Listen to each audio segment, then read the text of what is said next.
Video imeneyi tikuonesani momwe zakhalira a Deputy Minister a Norman Chisale atakachita visit ku maofesi a immigration, ndipo adapita kumeneko kutsatira kuchitidwa report kwa munthu wina yemwe adapita kukawafotokozera kunena kuti nthawi yomwe adapita kukafunsa za passport yake amauzidwa kuti apereke chiwongolazanja cha 300,000 pambali pa ndalama imene adapereka kuti apangiridwe passport.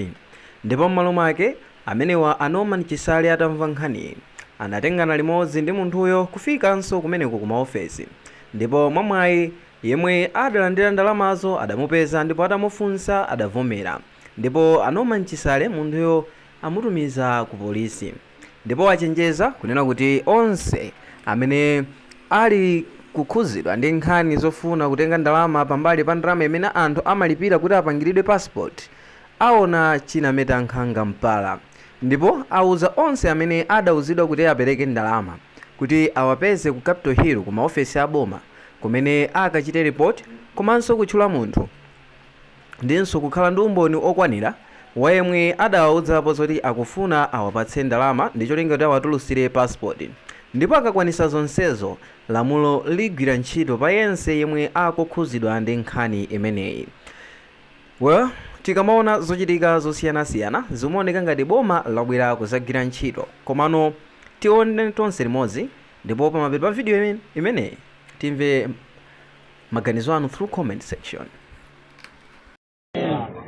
Ndinabwera kuno kuti ndidzaone fokukhazi dandawo zambiri. Ndikupatseni funso. Ndipo munene chilungamo.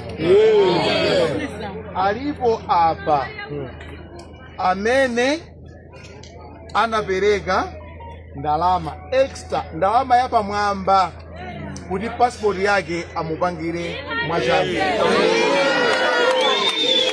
Aliyense amene ali ndi chidandaulo chimenecho mawa ali ndi chidandaulo chimenecho ali ndi evidence, umboni okwanira kuti iye anaperekadi ndalamazo 8 o'clock mawa Capitol Hill mundipesi.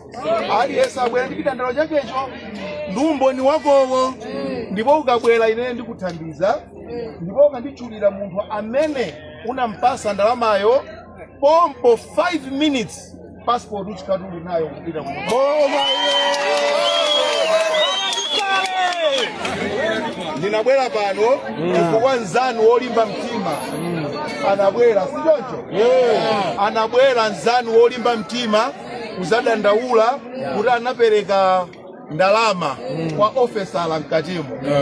Ndiyeno mwamwayi ofesala yonso ndampeza, and ofesala yonso wavomera. Ndiye corruption yopatsana ndalama mkatimo imeneyo ngati nkachitika 1960 pano yatha. Makope abwera alipo, mapassport akupangirani. Akuna mautu mulibe.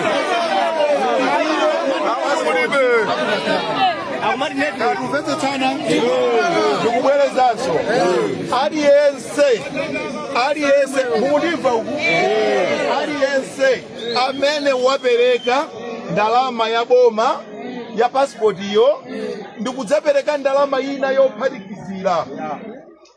Panopa ndili ndi ma officers 20 amene alandira ndalama kwa wanthu, ende kuyambira mmawa mwadziwa iyo ndamenda mutani pakali pano azatha apolisi amutani amutenga wapita ku polisi, wavomera suti wakana ya ndikhalidwe lolakwika tikizanete. Ndikhulupirira mwakwanisa kuonera komanso kumvetsera momwe amalankhulira a Deputy Minister a Norman Chisale, momwe afotokozera komanso kuchenjezera onse ogwira ntchito kumeneku ku immigration, ndipo achita kusindika kuti yense yemwe ankachita zakatangale ndi cholinga choti aziuza anthu kuti azipereka ndalama kuti atulutse mapassport pamwamba pa ndalama zimene munthu amatchajidwa kuti atulutsiridwe passport.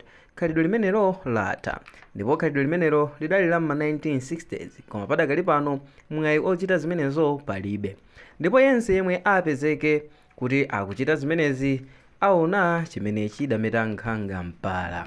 So ena nkumanena kuti momwe zikukhalira ndiye kuti boma likugwira bwino ntchito chifukwa choti likuonetsa serious komanso chidwi ku department imene kudali mavuto ochuluka.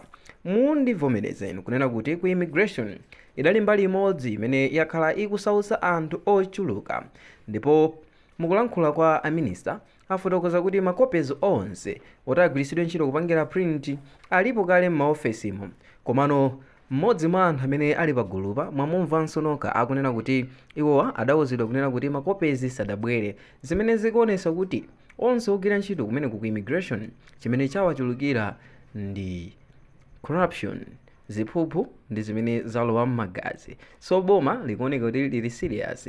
Ndeno ndimafuna nditamva maganizo kupyolera mu comment section kunena kuti momwe boma layambira kugwirira ntchito mukukhutira nalo kapena pali zina zimene sizikuyendabe bwino ngakhale akuchita act motero, chifukwa anthu ambiri akutapidwa, akusekeredwa, onse amene akupezeka ndi milandu padakali pano sakutsekereredwa. Ndene mafuna nditamva kuti momwe boma likugwirira ntchito inu mukuona kuti zikuyenda bwino kapena ayi, ndipo ngati ndi ayi likuperewera pati. So through comment section ndi momwe tingadziwire komanso kumva maganizo komanso stand yanu pa momwe boma likugwirira ntchito. Andi mu video ya mtsiku lalero mudali ndine wanu Mike Thompson, ndipo ngati mwayikonda musaiwale kuchita like komanso subscribe kuti tithenso kupatsirani ena mwa mavidiyo zamene tikukonzerani pano pa Sam Mavita YouTube channel. Bye.